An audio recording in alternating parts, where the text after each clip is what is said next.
Good afternoon, everyone. Welcome to our February 2019 Teaching and Learning for Student Success monthly webinar. Thank you all for joining us. We're thrilled today to be joined by two wonderful speakers, Dr. Catherine Olivarez and Kelsey Kunkle, who will be presenting on the incredibly important topic, Navigating the Pathway to a Bachelor's Degree, How State Policies Shape Student Success and Completion After Transfer. And now it is my great pleasure to introduce our two speakers for today, Dr. Catherine Olivarez and Kelsey Kunkle. Catherine Prieto Olivarez, PhD, is currently the Guided Pathways to Success Specialist for the Dallas County Community College District and is also an adjunct faculty in education at Richland College. Her research agenda centers on issues of access, transfer, and equity, particularly for Latinas, Latinos, and students who begin their higher education journey at a community college. She has previously held positions in enrollment management, student affairs, and academic advising at the University of North Texas, Texas A&M University San Antonio, and the University of Texas at San Antonio. She earned a BA in psychology in 2006 and a Master's of Education in Educational Leadership and Policy Studies in 2010, both at UTSA. In 2017, she earned a PhD in higher education and a community college leadership certificate, both from the University of North Texas.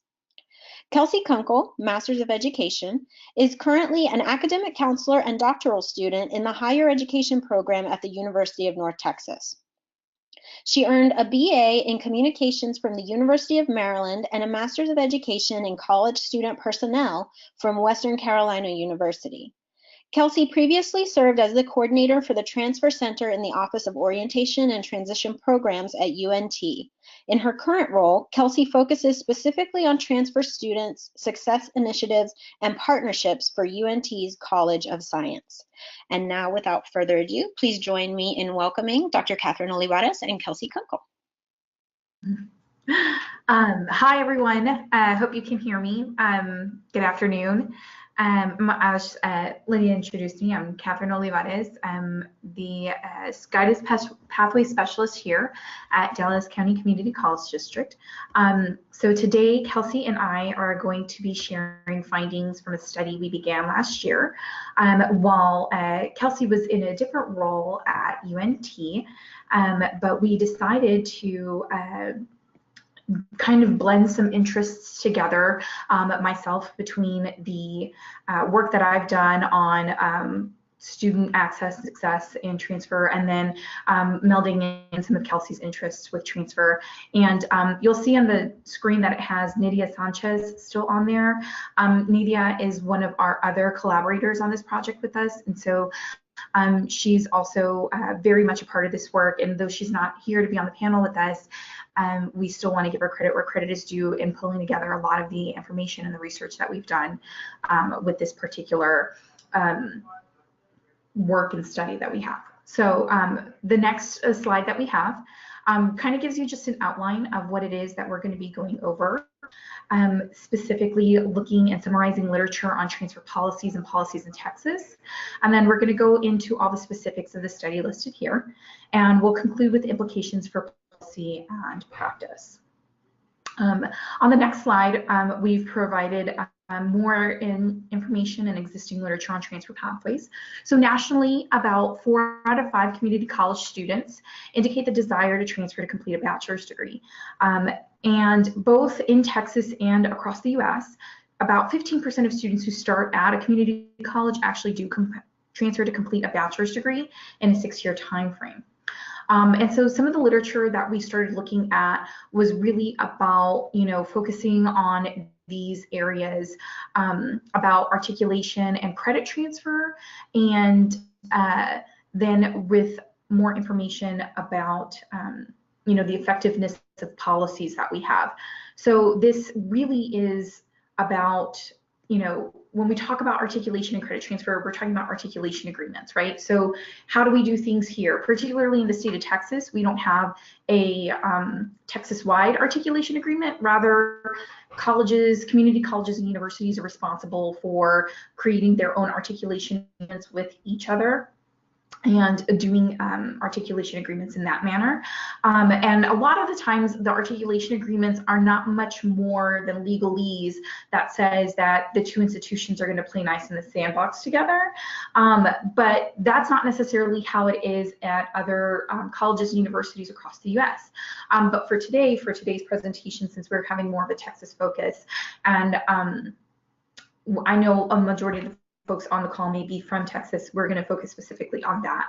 And then a lot of the information about articulation agreements and credit transfer may include information about GPA, scholarships, program to program articulation. So just beyond, are we playing well together? Are we doing what we need to do for our students, is about, how are we actually talking of transfer between one program at one college to another program at a university, and how does that look? And then are there reciprocal data sharing agreements, things like that. And then the second area where we talked about literature on current policies really focuses on state policies, right? We thought this would be helpful to look at. However, the policies that exist on the literature, while they're important, really focus primarily on common course numbering systems, again, statewide articulation agreements, general education core, reverse transfer, and more recently, guided pathways. And then for the literature regarding Latino and Latina students, we thought it was interesting to put this in there together, because we have a lot of information that talks about transfer and talks about transfer for Latino and Latina students, but I don't know that we are starting to, or maybe we're going to start to see more of this kind of melding of the implications of, these types of policies with Latino and Latina students, right? And it's really important because this particular subset of students are more likely than their peers to enroll at a community college than a university, even when they're academically qualified to go to a university and attend there. Students will do what's considered undermatch and attend a community college, right?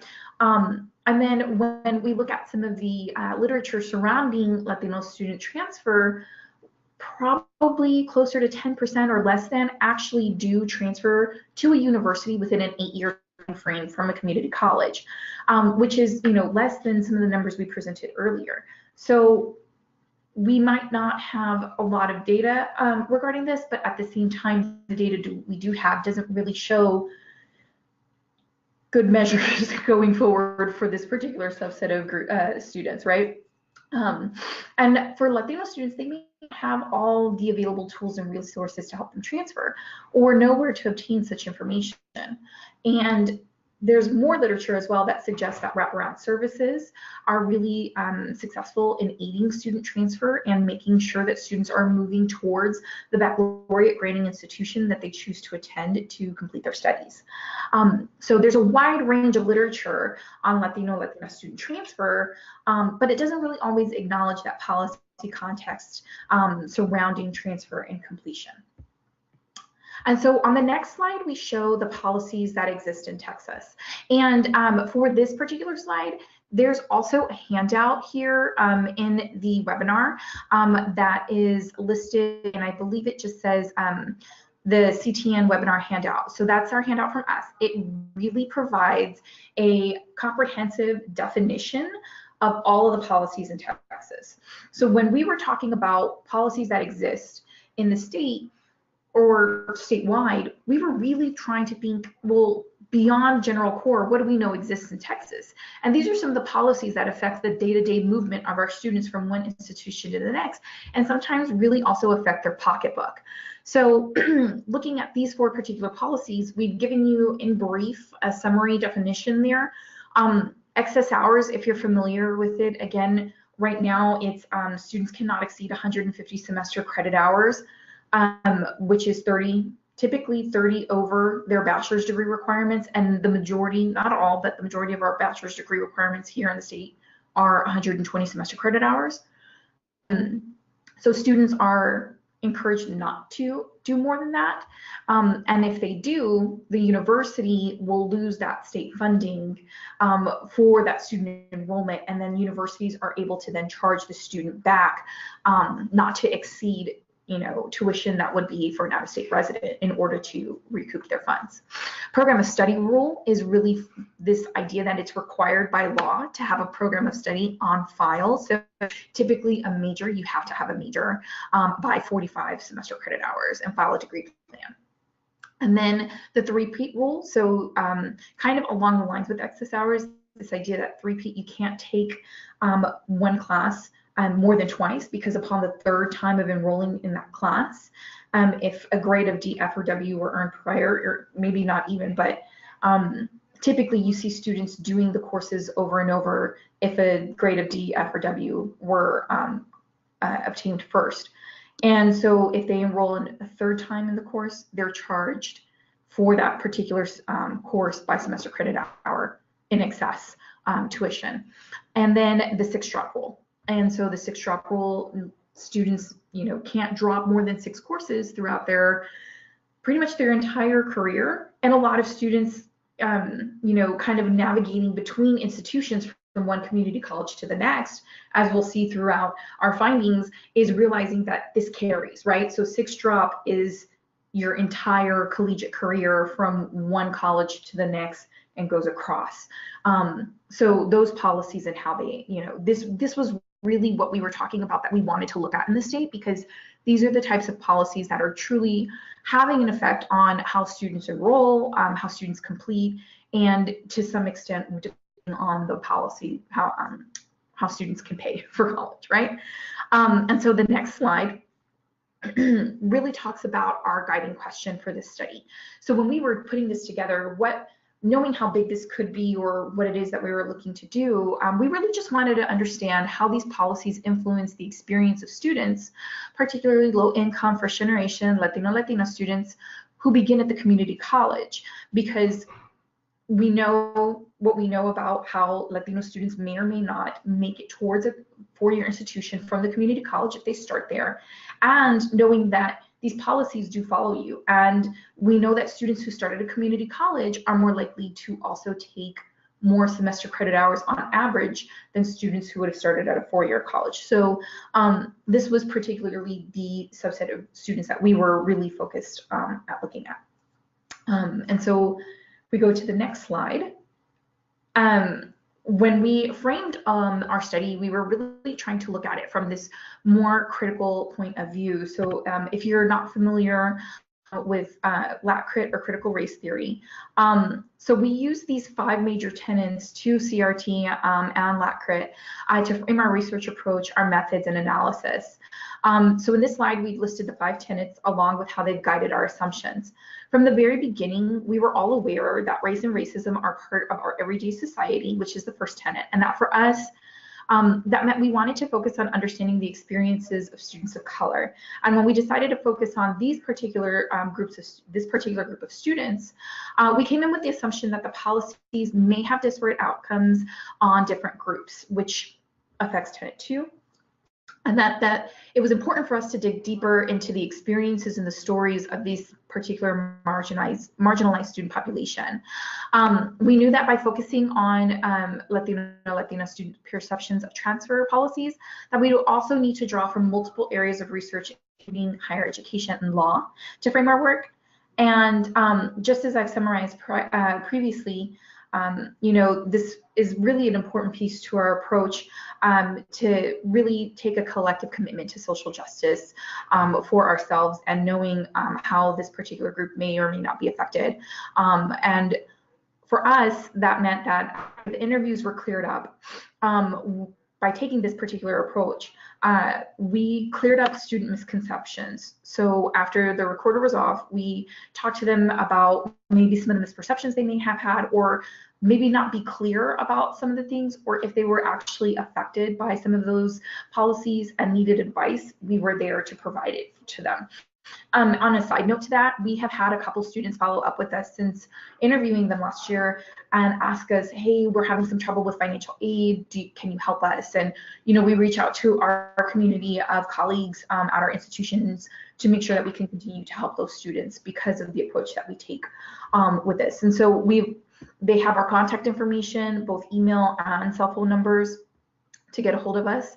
but we wanted them to see us as a resource. So if they needed any kind of help from any of us, you know, we could provide that to them. So I'm going to turn it over to Kelsey so that way she can go through the next set of slides.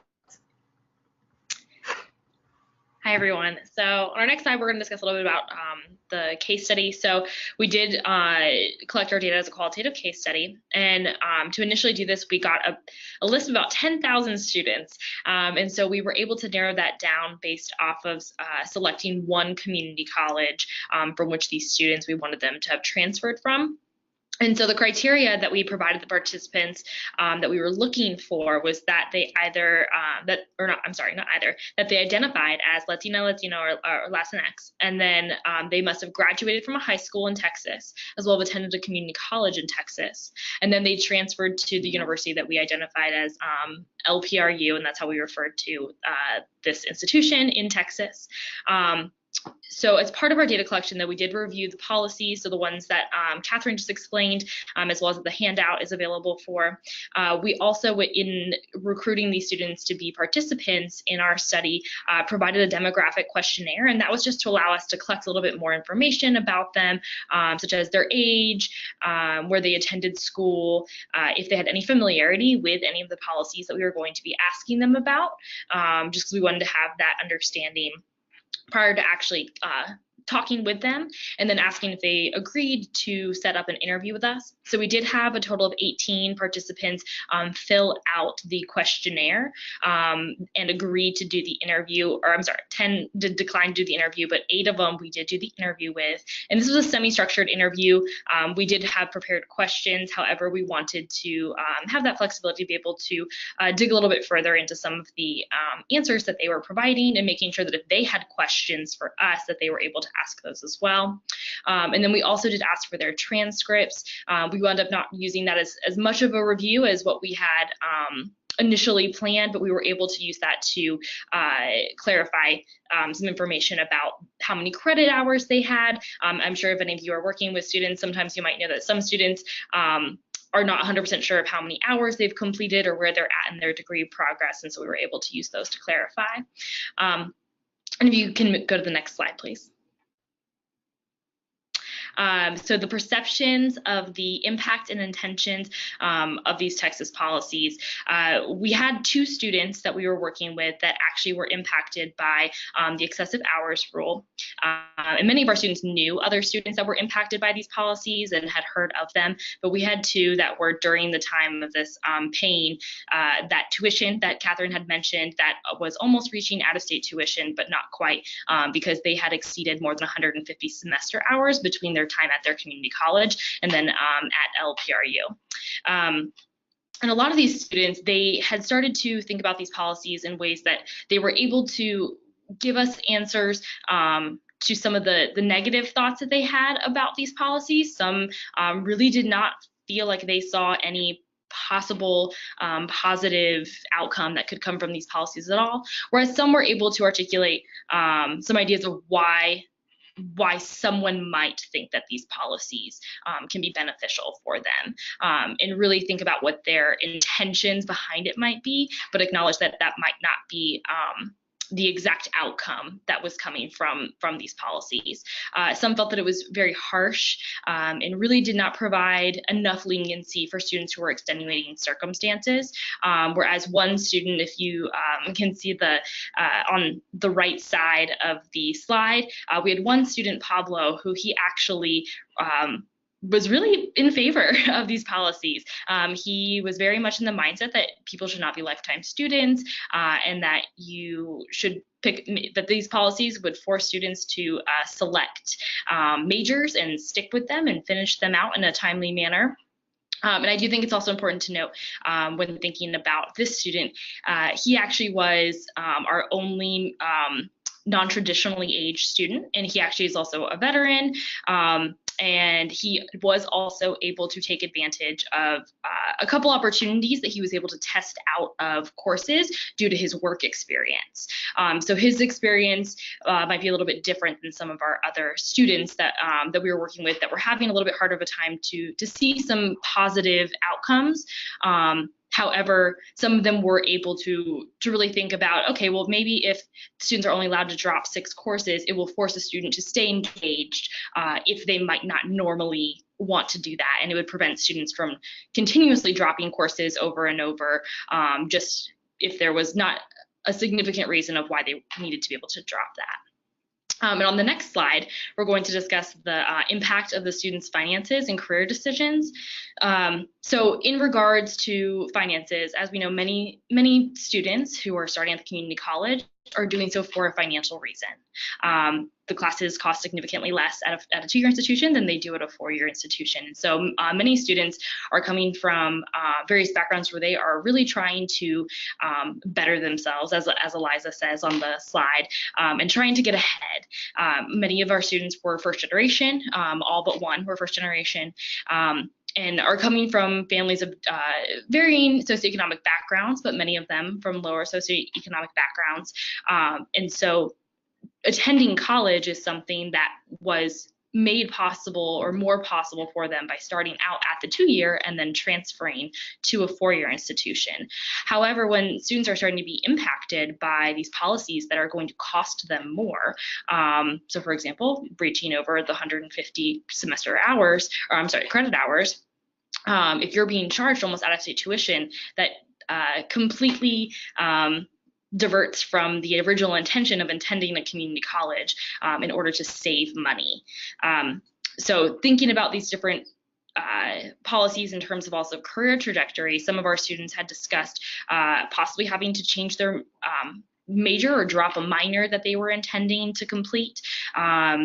Or we had one student who was originally attending or hoping to pursue biology at LPRU and then had to change their major due to some of the course repeats. And there's some of these policies are changing aspirations of students after they transfer. And then on the next slide, we're going to discuss the students' mental and emotional well-being. So a lot of these students expressed a lot of stress and anxiety around these policies, and some of it even being just from when they originally found out about them. Many students often don't find out about these policies until they are affecting them, or if they hear about it initially, they might not fully understand what they mean. And how it could possibly impact them. And that can lead students to feel a bit anxious or stressed about the possible repercussions and how it could impact them in their career. One of our students, Maria, for example, mentioned about how that kind of domino effect of stress of she's still in school and feels like she's been in school for a while, and she can't get a job in her field because she doesn't have that degree completed yet. However, if she has to stop going to school and can't finish out her remaining classes because she can't afford to, because she's being charged excessive hour tuition, then that still prevents her from being able to get a job that she has earned almost all of the credits for to get that degree, and how that type of stress can just continue to pile on our students. Students also thinking about when they are told about these policies, just thinking that it might impact one area. So for example, we had a student who thought that some of these policies only impacted them if they were receiving financial aid, and some students were not receiving financial aid, so thought, oh, it doesn't apply necessarily, when in fact it does, and they find out later down the road. And then if we can turn back over to Catherine for implications for practice. Yeah, so I mean, when we listened to some of these things for the students, I know we kind of flew by that a little bit, but when we were talking to these students, it was a small subset of students, but interestingly, their stories started to have some resonating themes, as you can see through what we presented. And so one of the questions that we really ask ourselves for practice is, do students and staff know these policies, right? So it's important that not just us who are presenting it, but staff know about it and students know about it. And I didn't put it in there, but I meant to, but faculty as well, right? So are we putting these policies in our syllabi? Are we putting these policies, you know, in the things that we talk about to students, right? Because there were some policies where I would have to say it was probably the 6-drop and the 3-peat that the students were really more familiar with, but it was also because they likely saw it on their syllabi or had an advisor talking to them over and over again, right? But there seemed to be less familiarity with the idea that they had to have chosen a degree plan or might get charged, excess hours by taking longer to complete their bachelor's degree. So to what extent do they know these policies? On the previous slide, we showed how Emma said, well, I thought this was just for my own well-being. I didn't think that this was a set rule, right? So are our students understanding that these are set rules that they have to follow, right? And it's not just for their well-being. And what kind of programming or advising are we doing with our students who are looking to transfer? So not just the students at the community college who are looking to transfer, but even at the university once they are or have already transferred, or are talking to university partners about transferring. How is that being discussed with these particular students? Are we as upfront with them to let them know about it, and also to give them some remedies, right? Because there are ways in which a student can, through their institution, maybe contest the number of hours if they're running into the excess hours policy. And I say this with full disclosure, knowing that my own spouse, my partner, was affected by the excess hours policy, and that cost us a little bit of money to pay for that. And he, in a previous iteration of the excess hours policy, you weren't able to exceed 45 semester credit hours, which is the policy he fell under, and he started exceeding it. And I have to admit, because of my current role and my previous roles in enrollment management, advising, and whatnot, I was already familiar with how students should go about, kind of contesting. So I told him where to go to do that, so he could try and not have to pay, right? But outside of that kind of a relationship with someone, do these students have someone to talk to about that? Is that being discussed with their advising? Are they asking the questions? One of the things that we didn't include here, but we did ask in the study, was the extent to which students are talking with advisors and faculty about their classes, about enrolling, about going to school. And there was a strong negative reaction to advising at the community college, and a very, I think blasé is kind of the reaction that we got for advising at the university. There were a couple of students who said, I know this person and I went to this person all the time, but there were others, and especially with this particular group of students, that were also really hesitant to even talk to faculty, and at the time we interviewed them, they had already transferred to a university. So they're in their junior or senior level classes, and they had still not really had that time to, go and bug a professor, ask them about questions, or talk to them more deeply about some things. And so how are we programming for that, and having these types of conversations, or making sure that these types of conversations are happening? And with Guided Pathways to Success, a lot of our institutions nationally, and especially here in Texas, are really moving towards this idea of giving students a more firm idea of how to navigate the pathway. So here in the state of Texas, an Associate of Arts or an Associate of Science degree don't necessarily lead to a particular major per se, right? So we have the guided pathways to kind of fill that in, which, if you're familiar with our Associate of Arts or Associate degrees, they're general studies, which means students take 42 hours of core. Outside of the 2 poli-sci courses, they can generally take anything.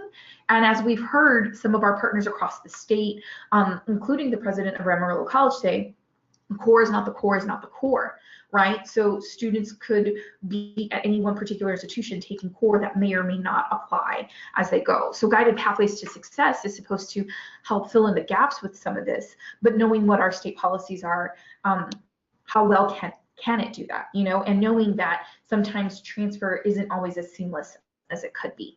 And then on the implications for policy, if Kelsey wants to run over those real quick as well. Sure. So thinking about some of the disparate outcomes that can impact different groups, that was something that we really felt that policymakers and those administrators who work with policymakers really need to be keeping in mind.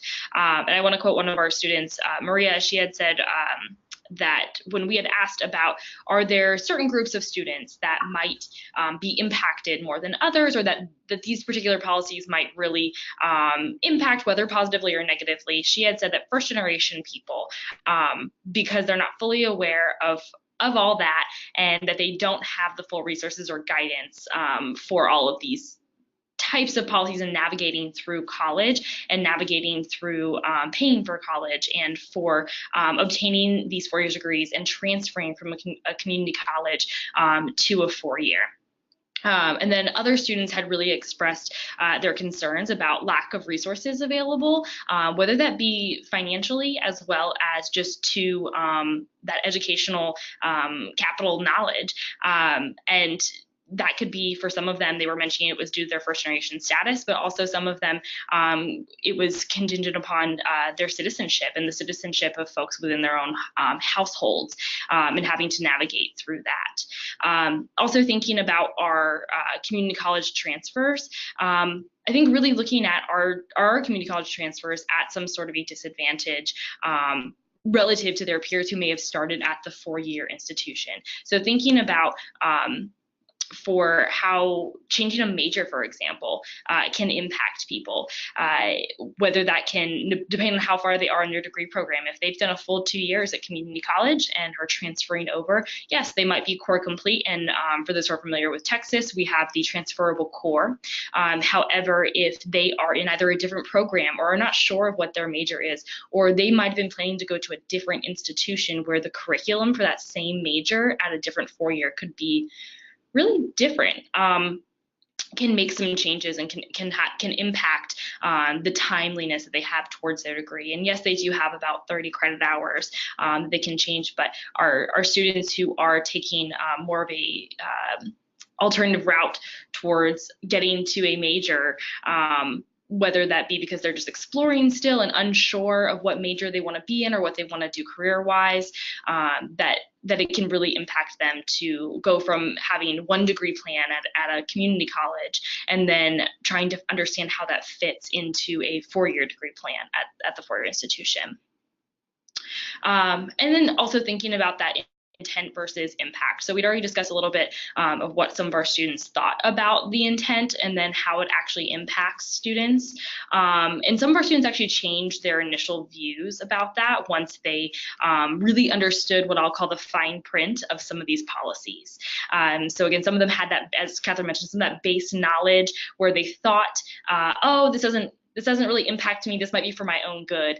They don't quite understand that it was a rule that does impact quite a few students.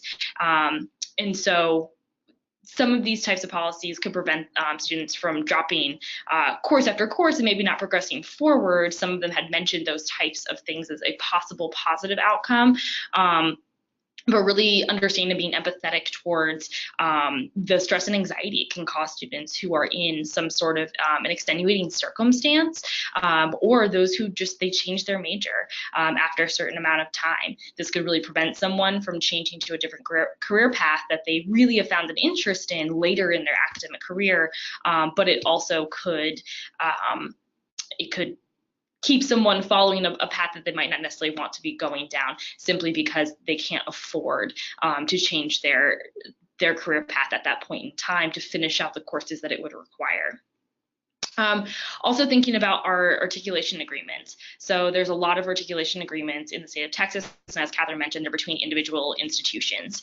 And so some of these state level policies don't really adequately address that and don't really, they're not thinking as much about how some of these very different articulation agreements can work towards or against or with each other to go towards that completion of a degree in the minimal amount of hours required. And so I think for policymakers and having them really evaluate some of their policies with those types of articulation agreements in mind. I think that's it. There's our contact information, and yeah, I guess Lydia's going to facilitate any discussion or whatnot afterwards, but thank you for listening. Thank you. And thanks to you both. Yes, thank you both so much. This is fascinating.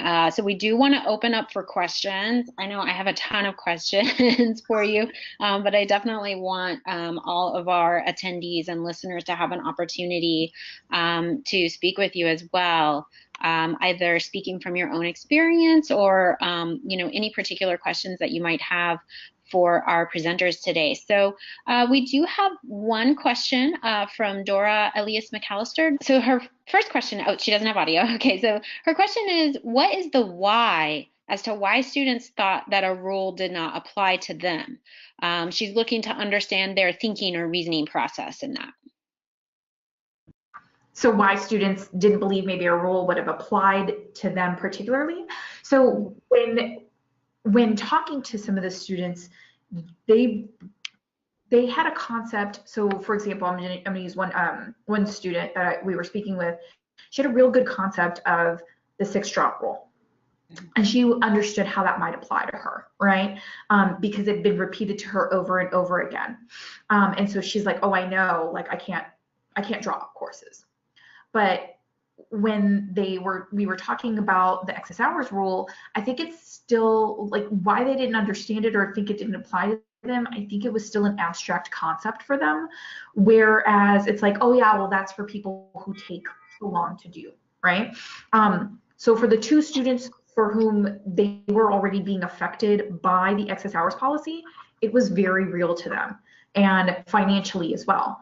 But for those who hadn't yet reached that point in their academic career where they could see the credit hours start increasing, it was as though it didn't apply to them in a way, right? They knew it could affect them. They knew it could possibly, but they weren't there yet. It wasn't something that was on their radar.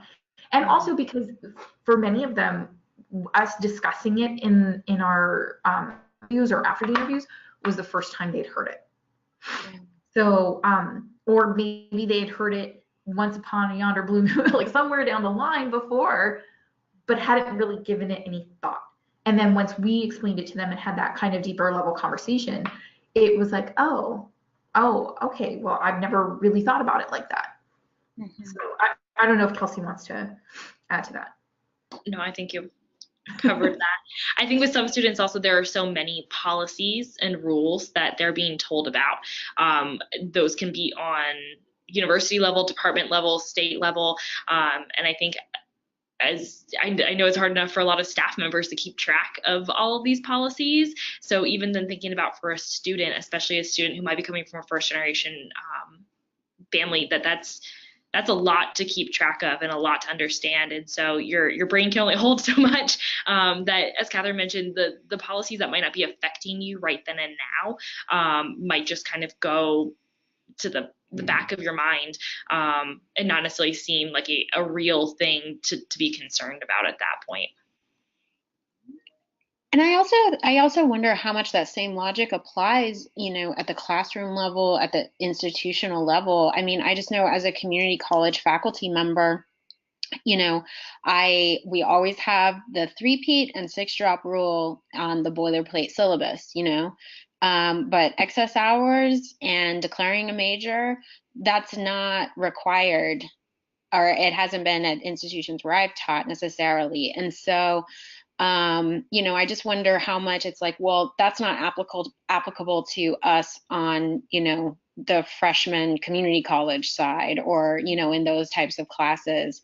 And so eventually it just gets to the point where it's like, well, that's a transfer advising issue. Well, that's a 4-year advising issue. You know what I mean? And so I also kind of wonder, at what point in their academic careers were these students who you were interviewing? Had they just entered the university? Yeah, so a lot of our students were, and Kelsey can correct me, but I believe a lot of our students were within the first year or two of having transferred. Some, when we interviewed them, so we interviewed them over the summer and into the fall, and some of them had just transferred that spring or that fall prior. Kelsey, is that about accurate? I think we had 1 or 2 that were closer to graduation. One of them was actually in his second to last semester. But other than that, I believe the rest had fairly recently transferred. Yeah, and I would argue, so I would challenge, Lydia, I believe it was you that said that in your, the boilerplate syllabus kind of having the 6-drop and the 3-peat, and this idea that maybe we're not, that the excess hours might be something that's more of transfer advising or university issue, I would argue that it's still our issue at community colleges. I would challenge us all to look at the data for either our community college district or our particular site, if we're an individually accredited college, our particular college location, and find out what the average number of hours the students leave your institution with. The average number, and that's regardless if the student transferred into your institution from somewhere else or left your institution or started with your institution first. If it's a high number, because there are some schools for which that number burgeons above 90, like it goes to 90 and it's maybe getting there or maybe going above that, do realize that out of 120 semester credit hours for most of our bachelor's degrees, if a student's leaving your institution with more than 60 semester credit hours, I would argue, or if the average student does, I would argue that excess hours really becomes your issue too. Yeah. Because we're starting to get to that point where if it's 90 semester credit hours, for example, a student really only has 30 semester credit hours now to complete a hypothetical 120 bachelor's degree, and that's assuming that all 90 semester credit hours were done at multiple different levels. Because if all 90 semester credit hours were done at a community college, right, that means they're really only completing the first and second year courses. So they're still going to need an additional 60 or so to complete that bachelor's degree. Right. Wow. Oh, go ahead. I'm sorry. We have a couple of other questions from some of our attendees. Dora Elias McAllister again is wondering, what is next for you? What is your further research entail? I think our right now what's next for us is to really dive a little bit deeper into this data and dig deeper into the information. One of the things that we are following up with the students is, you know, if they're okay with us having copies of their transcripts, because we want to look at the actual number of semester credit hours.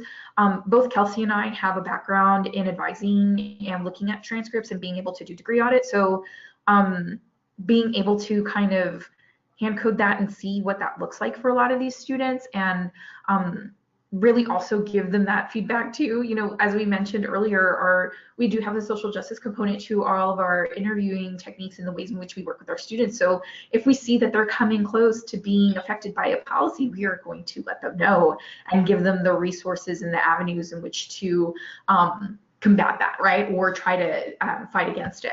But for the most part, I think that's really what we want to do, is dive a little deeper into this, and also possibly publish from this as well, to really put that out there and share with all of our colleagues, really, because this is really important to understand, especially in the state of Texas, where we do have issues with transfer. We know that there's, you know, transfer is not necessarily created equal depending on where you're going and how you're going towards it. Thank you. Also, Alicia Vasquez asks, she says, thank you for this presentation. And she asks, will it be shared via email? Absolutely. So I will have the webinar recording that I will definitely send out to all attendees. So you can be expecting that in the next week or so. And then from Mackenzie Larson, she asks, how is this information accessible to students? Is it publicized well, or do the students themselves have to seek out the policy information? It is not, I think it depends on the institution, but at a lot of institutions, these types of policies can be somewhat difficult to find. A lot of institutions put it in the practice of, at least four-year institutions, putting it in their catalog. And so a lot of times the catalog website is the holder of all policies, academic-wise. And so some of these fit in there. I would say most of our students have, I would venture to guess, probably never looked at like the actual Texas law the way that we have provided in that handout. I'd be very impressed if any of them had. But I would say that these are policies that get mentioned as a one-off, and I often even find in my own practice, actually, as in advising and counseling, that these students we warn when we are giving them the warning and noticing you're getting closer to something, that for a lot of them that is the first time that they are hearing about it. And I know in certain areas in transfer orientation it can be mentioned, but a lot of times, again, at that point in time, some students are getting closer or have already exceeded that number for some of these policies, like excess hours, for example, or for certain a lot of times they don't understand that the three-peat rule does follow them from institution to institution, and how it can impact their GPA and as well as tuition. So I think that these policies get told to students more often rather than them finding it on their own and reading it. And unfortunately for some, it's as they're about to hit be impacted by the policy that a lot of them are finding out it for the first time, or they have a friend that's been impacted by it, and then they come in concerned, wanting to know more because they're worried that it will impact them as well. Thank you so much. And I think we had a question from Maria Chavez. Hi, yes. Thank you so much for joining us this afternoon. It has been really insightful. I learned a lot. And I was wondering if there is any in-depth analysis of the impact that the first and the last policy have on students, and if low-income students are being disproportionately affected by that. It would seem to me, first of all, that the excess hours would imply that poor academic advising took place in the first place. And oftentimes students that may, quit and come back and return again happen to do so because they have to work.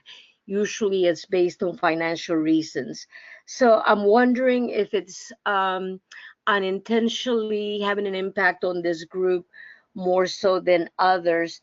And my other question is really regarding any movement or lack thereof towards articulation agreements. It would seem that it is a key policy to establish rather than to have it, being done ad hoc, institution by institution.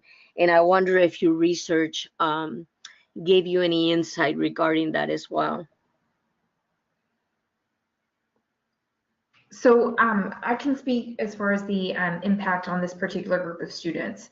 I'm going to venture to say, and really just base it off of the group of students that we've interviewed, and also in my own research, as I wrapped up my research project for completing my doctorate, I did run into students, one who I know for sure, and there were others who were coming against it, who were being affected by the excess hours rule. For reference, my research project was on Latina students who chose to attend a community college first, but were academically eligible to attend a university. So this, again, this idea of academic undermatch, right? So for those particular students, I had one student, a Latino gentleman who was already in his 9th year of college. He'd been going continuously for 9 years. He was already at excess hours, and because he was being impacted by excess hours, he was only able to take 1 or 2 classes a semester, thus stalling his ability to continue to move towards graduation. When my partner was attending UNT, he was attending for his bachelor's degree. He was on the scenic route to a bachelor's degree, as I like to say. He took some time off here and there, as most of our students might too. But nonetheless, he was involved in some different organizations that were particularly for Latina students. And I met quite a few students there as well who had already been impacted or were about to be impacted by the excess hours policy. My first thought is that for sure this particular policy may be disparately impacting our first generation college students. And with our first generation college students, that typically has a correlation to socioeconomic status with our students who tend to be a little bit lower economics from a lower SES. I would imagine that there is more of a disparate outcome for those particular students. However, we've not done a more in-depth analysis of it. I think one of the things that we might be looking towards or want to look towards is really kind of researching that more in depth for multiple groups of students. Right. But right now, because we're only focused on Latino students, we can make a best general assumption, but I don't know that we would be really in the best place to say this is for sure disparately impacting them. But for first generation students, I can't imagine that this wouldn't affect them in a different way, you know, and especially those on a lower SES, because if you are already in a position where you're not financially able, or you see college as a reason to move up the financial rung, if you will, on the ladder, and you're already starting a little bit lower, and now you get hit with something that you are now having to pay double or excess for, it's definitely going to have an impact. For the articulation agreements, I don't know if Kelsey, I know you did some more in-depth look on that, if you want to speak to that. Sure. And so for the articulation agreements, I think that's and Catherine, you've worked directly with articulation agreements quite a bit. So please feel free to chime back in. But I think that with articulation agreements, having the one-to-one with different institutions can be beneficial if a student knows for sure exactly what they want to do. So if they're walking into one of our local community colleges and they know that they then want to go to Texas Women's University to be in a certain program, then they can follow this path directly, and it can be helpful. But for our students who are not 100% sure of what it is that they are interested in doing, whether that be major-wise or where they want to go for that major, if they do know what it is they want to do, that makes it very difficult then to select courses, because at institutions, for institutions, there's a lot of academic freedom in building their own curriculums that can make it difficult for students to try to plan best and plan ahead, because even at those lower 1,000, 2,000 level courses that for those first 2 years, a lot of students we find seem to say, core is core. I'm here to get basics and get my associates and fulfill the core area, and not realizing that there are ways that the curriculum's been built to intentionally double dip in what's required for the core and what might be required for their major. And so looking at policy-wise, having it across the board, full as a state, I think would be very helpful, a little bit more standardized. However, with having the one-to-one still can help students. It's just they need to know and have made a decision at that point. So these types of articulations just are not very lenient towards someone who changes their mind or makes a decision.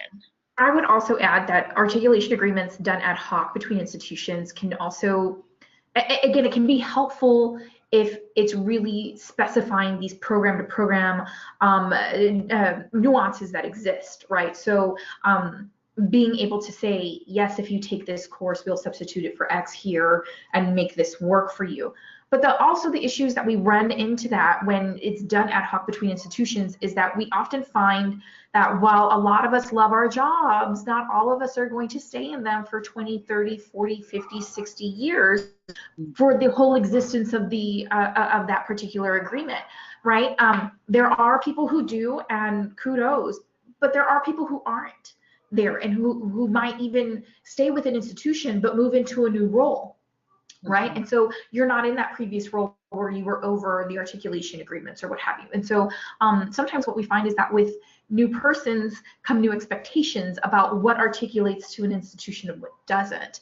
And so it would be helpful, I think, to balance that with something from the state, to have something that's a little bit more definitive about this idea of articulations, right? And how do these agreements actually work, and how could they matter more and be more effective than what they might currently be?